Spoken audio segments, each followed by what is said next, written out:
Hello class, my name is Pacific and welcome to presentation 4 about my college career. This presentation is going to cover my interest growing up, my my high school difficulties, and I'm also going to mention uh, the college experience which I'm going through right now, and I'm also going to cover my work experience as a college student, and I'm also going to cover my future goals. So beginning with my interest growing up, I was born in a refugee camp. My family was refugee in a foreign country, and basically we were limited. We didn't have jobs, and we didn't have like anything to do except to rely on the United Nations to feed us and give us shelter and wait for our country to have peace. And of course, that never happened. Uh, for about 20 years, we lived in that refugee camp, and some decisions came, and the United States decided to take us as immigration. So in 2015, we were able to immigrate to the United States, and we started our new life in Wichita, Kansas. So while in Wichita, Kansas, I went to high school, and you can imagine I didn't speak English. I couldn't understand English, and I couldn't write English, which made it difficult for me to which made it difficult for me uh,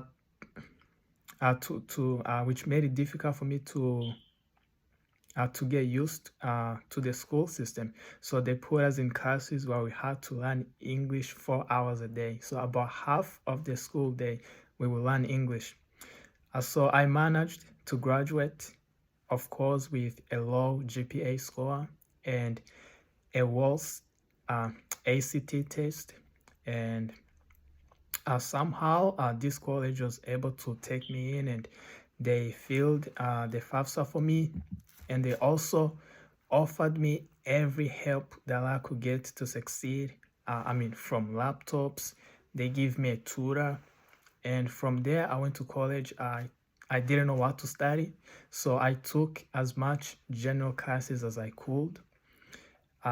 So from there, once for my third semester, that's when my family decided to move to Michigan, and I moved to Michigan with them. So I got here to Michigan, and I'm going back to college. So I chose to go to Grand Rapids Community College, and I enrolled in the automotive program. What made you choose automotive? Oh, what made me choose automotive? That's a good question.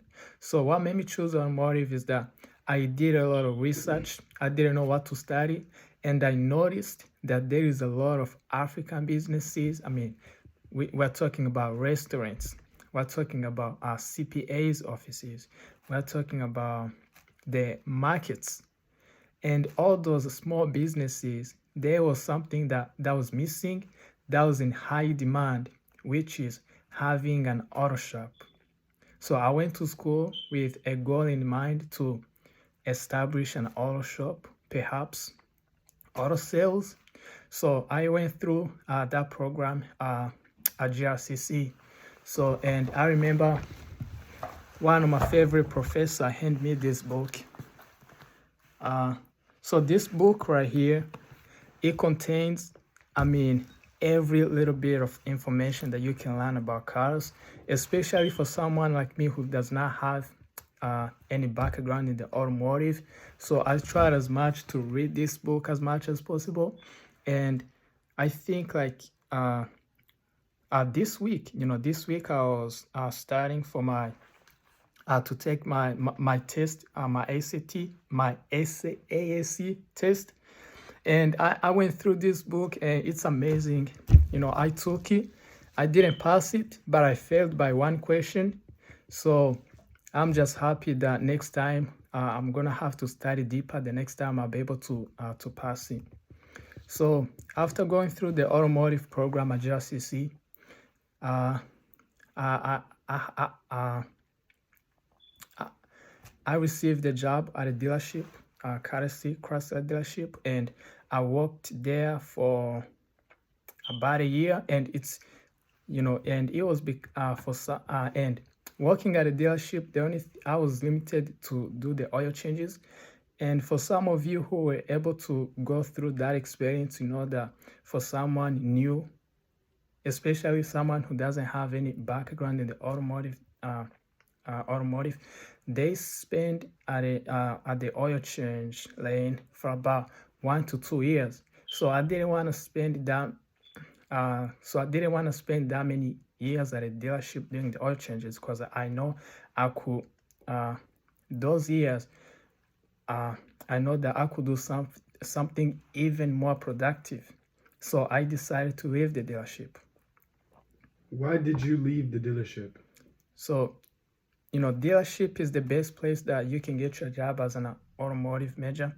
So, but the reason why I left the dealership is because I wanted to get my hands dirty. Maybe, do something, maybe work on brakes, work on suspensions, just anything to get my hands dirty and to gain the knowledge and overcome my fears.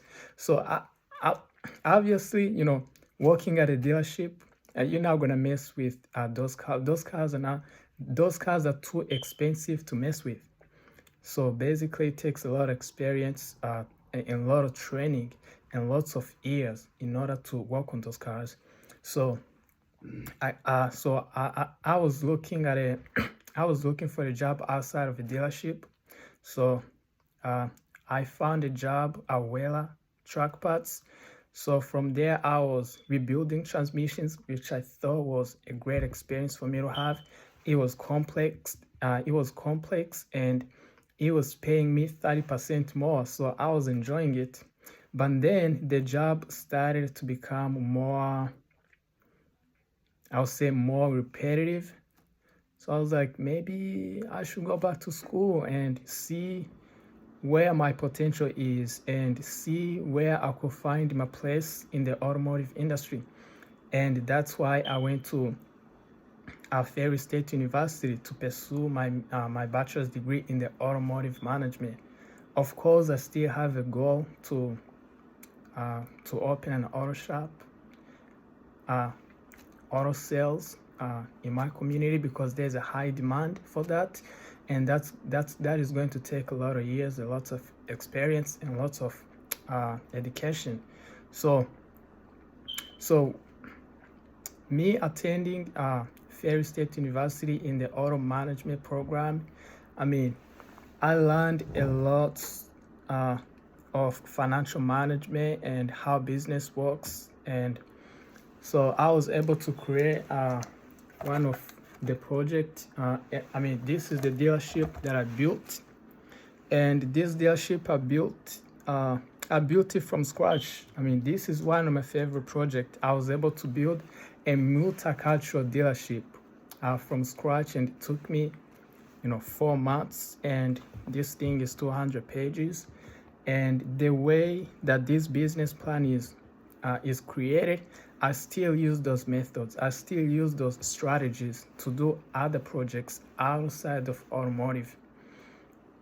And so now I'm graduating. Now I'm graduating from the automotive management program. There's a lot of jobs opportunities, and it's difficult to choose where someone is going, either in business sector or in the technical sector. So it's difficult to choose like which one is going to lead me, which one is going to give me the knowledge and the experience that I need to open an auto shop and sales, maybe in the years to come. So then I applied at Tesla, because Tesla has a great program for startup mechanics. So basically, they pay you to train you. They pay you to go to their school. So they pay for your tools. And once you graduate from their program, you already have a job. And once you have a job, they train you. They have a career path where you become level 1 mechanic, level 2 mechanic, level 3 mechanic, level 4 mechanic, and level 5 mechanic. And so to be at the level 5 mechanic, those people are making way more money, even more than the engineers. And of course, those people who are level 5, most of them, they have been in the industry for maybe for about 10 years. And so what made me, so I was like, if I'm going to reach my potential as a Tesla technician, I need something more. And that's why I chose to enroll in the graduate program at Ferry State University. It's called Autonomous Vehicle Research, which is basically prepares you to be an engineer for the autonomous driving vehicles. This program gives you the knowledge that you need to program the autonomous vehicles. And I think if I could get that certificate in about 3 semesters from now, that's going to help me a lot in reaching my potential as a Tesla mechanic. And being a Tesla mechanic, if that opens up opportunities for me, as well as learning more about the business and reading more books, my goal is to see where that takes me. So where do you see yourself in 5 to 10 years from now? So where do I see myself in 5 or 10 years from now? So where I want to see myself in about 5 years from now, I want to see myself as a Tesla or any other electric vehicle mechanic, and not just a mechanic, but a level 5 mechanic. And so today today only 30% of mechanics, they are certified. They are certified. They are master technicians. Only 30%, and those 30%, 2.5% are certified to work on electric vehicles, which means there is a demand for electric vehicles technicians, and that's where I want to be in 5 years from now. But when we talk about 10 years from now, obviously I want to take that knowledge, I want to take that experience and use it to offer any service or offer any products to the high demand in the diverse community of Grand Rapids. There's a lot of immigrants here, and there's a lot of businesses that are opening up. And I hope, if I'm not the first one to open an auto shop, I hope if somebody else does it, I'm just going to join them. And that's my plan, and that's my college career goal. Now, thank you so much, and I hope I will enjoy watching yours. Thank you.